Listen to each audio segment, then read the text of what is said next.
memang bersoalan kurban, saya jujur saja selama di Indonesia masih banyak salah pemahaman terhadap kurban.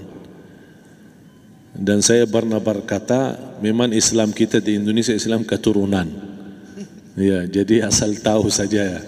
Ya, tapi dari segi belajaran, mohon maaf ya, kita terlalu jauh terhadap pemahaman. Yang saya maksud, kita melaksanakan sesuatu tapi kita sudah belajar, sudah tahu, bukan hanya asal saya dengar, saya lihat, saya bukan sebatas itu, tapi kita punya dasarnya. Dan ini kelemahan kita, di antaranya kurban. Saya pernah mendengar, bukan malah sering mendengar soal kurban dihitungkan beroran. Jadi keluarga suami istri sama 5 anak berarti jumlah 7, wajib sapi. Kalau kurang daripada itu, atau misal suami istri tidak mampu, boleh ini tahun kurban kambing atas nama suami, tahun depan atas nama istrinya. Ini hal keliru sebenarnya. Yang dihitungkan soal kurban beda sama akikah dan beda sama zakat fitrah. Zakat fitrah sama akikah terhitung beroran. Akikah laki-laki 2 kambing, perempuan 1. Kalau tidak mampu boleh. Kalau ada kembar laki sama perempuan berarti 3 kambing. Tapi kalau tidak mampu boleh 1 kambing, tidak masalah. Dan tidak ada istilah sekarang saya kurban tapi nanti sisanya seolah-olah ada hutang sama Allah. Sesuai kemampuan kita. Di antaranya kurban. Kurban hitungannya berkeluarga, bukan beroran. Buktinya Rasulullah SAW dan juga cerita Nabi Ibrahim. Ketika Nabi Ibrahim mau sembelih Nabi Ismail, Allah turunkan apa? Mengganti sembelihan Nabi Ismail dengan ekor kambing dari surga. Berapa ekor kambing? 1. Padahal Nabi Ibrahim punya istri 2 dan anak. Ada istri Siti Hajar dan Sarah. Kemudian anaknya Ismail dan Ishak. Berarti semuanya berapa? 5. Kenapa Allah tidak turunkan 5 ekor kambing? Karena hitungannya memang 1 keluarga.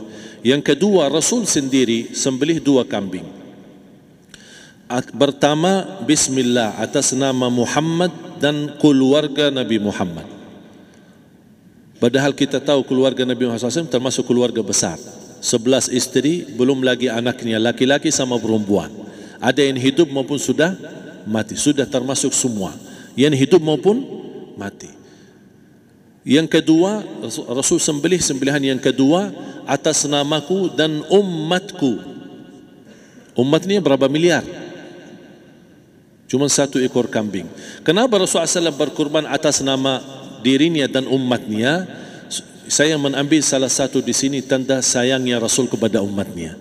Jadi saya selalu berkata, orang miskin yang tidak mampu berkurban seharusnya bangga di hari kurban, karena Rasul sudah kurbankan duluan atas nama dia. Jadi terima kasih ya Rasulullah, ingatkan kita. Yang kita tidak mampu, Rasul sudah. Bahkan kalau Rasul sudah kurban atas nama umatnya yang tidak mampu, berarti sudah terkabul. Kita aja belum tahu kabul atau tidak kalau kita berkurban. Tapi kalau Rasul sudah terjamin makbul. Oleh sebab itu hitungan kurban itu adalah 1 keluarga. Misal bapa punya istri, punya anak.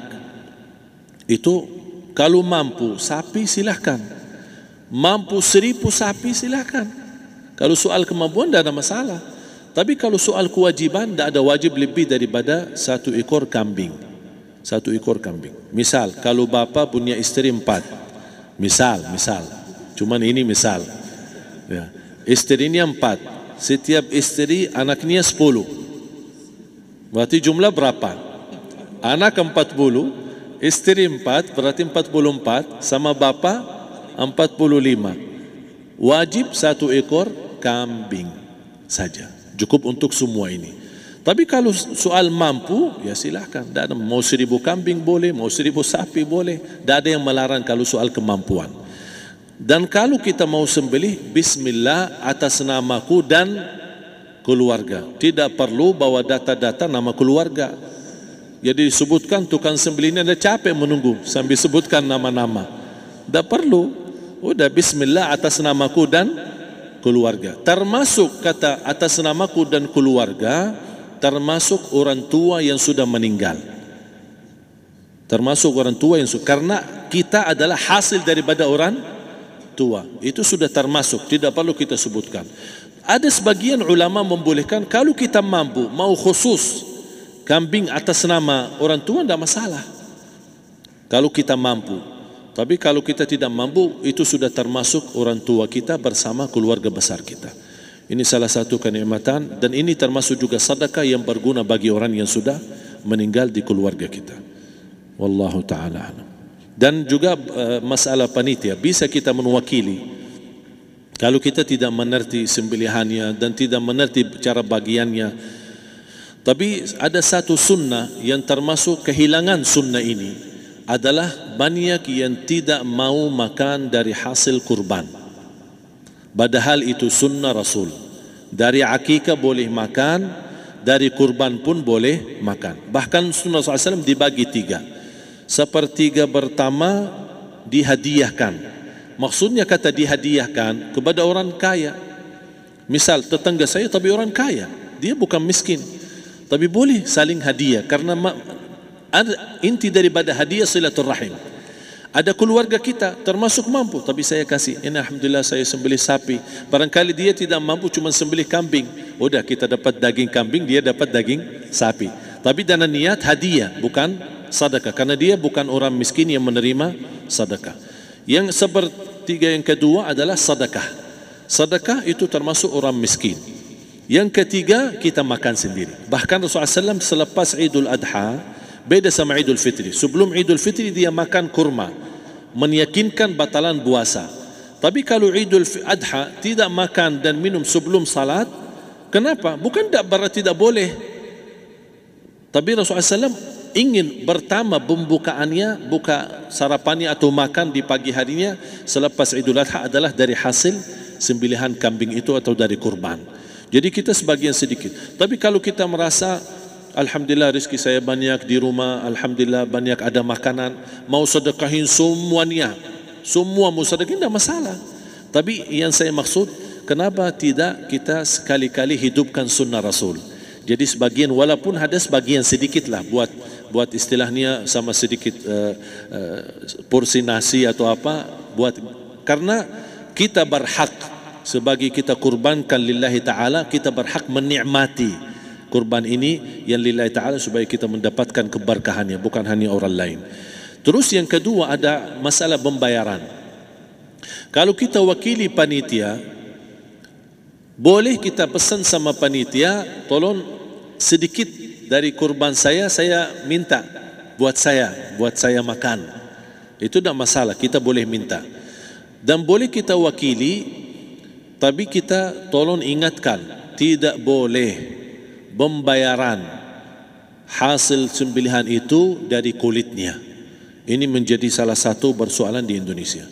Banyak tukang sembelih datang, ketika kita tawarkan untuk sembelih ini, berapa Pak?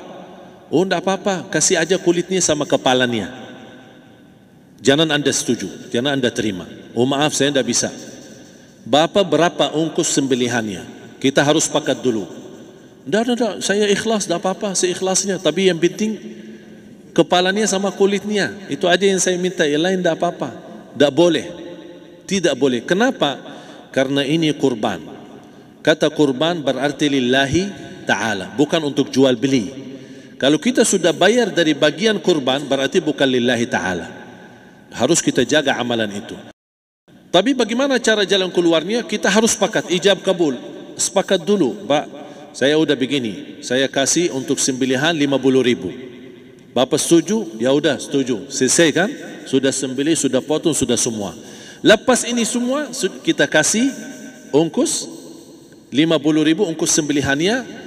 Habis itu, Pak, kulitnya sama kepala hadiah buat Bapak. Itu tidak apa-apa, tidak masalah. Tapi bukan untuk bayar sembelihan. Faham maksud saya? Harus dibedakan supaya jangan sampai amalan kita kurban habis biaya, habis ini malah tidak diterima karena sudah kita bayar sebagian daripada kurban. Saya silahkan bayar apa yang kita sepakati, mau hadiahkan kepada dia karena kita tidak bisa guna. Buat apa yang kita mau gunain kulitnya, tidak bisa. Tapi buat mereka lebih berguna, oleh karena itu kita bisa hadiahkan untuk mereka. Bahkan kita bisa juga kasih daging untuk mereka bisa menikmati sebagai sedekah. Wallahu taala alam.